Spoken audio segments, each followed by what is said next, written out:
Hey, everybody, it's File here. If you see this lights sparkling behind me, you're not going insane and it's not your screen, they actually are. I saw them for the first time when I was sitting here looking, going, what the heck? Okay. So yesterday we finished that very odd story about Rat Kiley telling us about the woman who eventually just sort of disappeared into the depths of the forest and isn't known to be alive or dead. And of course, we don't know if that story is true. Rat Kiley insists that it's true, or at least something like it's true. And remember that we've been sort of getting the point over the past few chapters that it's not necessarily the details of the actual story that make it feel true, but trying to elicit or get another person to live through the feeling of the moment that you were in, the feeling of war, the feeling of being betrayed or betraying someone or feeling guilty. So remember that, because as moving forward, you're going to be writing about something personal. So remember we kind of call it creative nonfiction. So in other words, it's really based on fact, but we're going to be able to change things a little bit so that we can more elicit the emotional reaction out of our audience that we want to get. Okay, so we're going to move on to the next chapter, which is called Stockings. So let me share my screen with you. And here we go.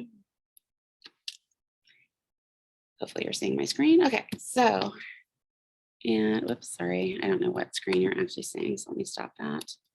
Yeah, share my screen again. All right, so desktop 2, share. Okay, now you're actually seeing my screen. All right, Stockings. Henry Dobbins was a good man and a superb soldier, but sophistication was not his strong suit. The ironies went beyond him. In many ways, it was like America itself, big and strong, full of good intentions, a roll of fat jiggling at its belly, slow of foot, but always plodding along, always getting there when you needed him, a believer in the virtues of simplicity and directness and hard labor. Like his country too, Dobbins was drawn toward sentimentality. Even now, 20 years later, I can see him wrapping his girlfriend's pantyhose around his neck before heading out on an ambush. It was his one eccentricity. These are these odd, weird habits that people have, or eccentric things. The pantyhose, he said, had the properties of a good luck charm. He liked putting the hose into the nylon and breathing in the scent of his girlfriend's body. He liked the memories this inspired. He sometimes slept with the stockings up against his face. And in a way, an infant sleeps with a flannel blanket, secure and peaceful. More than anything, though, the stockings were a talisman for him. They kept him safe. They gave him access to a spiritual world where things were soft and intimate, a place where he might someday take his girlfriend to live. Like many of us in Vietnam, Dobbins felt the pull of superstition. He believed firmly and absolutely in the protective power of the stockings. They were like body armor, he thought.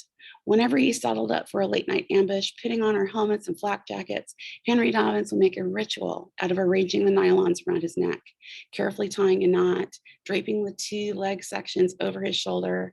There were some jokes, of course, but he came to appreciate the mystery of it all. Dobbins was invulnerable, never wounded, never a scratch.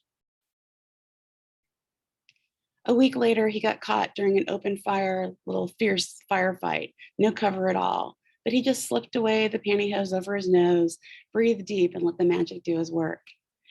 It turned us into a platoon of believers. You don't dispute facts. But then, near the end of October, his girlfriend dumped him. It was a hard blow. Dobbins went for a while, staring down at her letter. Then after a time, he took out his stockings and tied them around his neck as a comforter. No sweat, he said. The magic doesn't go away. All right, so we will meet how this one was talking about how superstition can come to reality if it's actually appearing to do what you think it's going to do. So I will meet you for the next.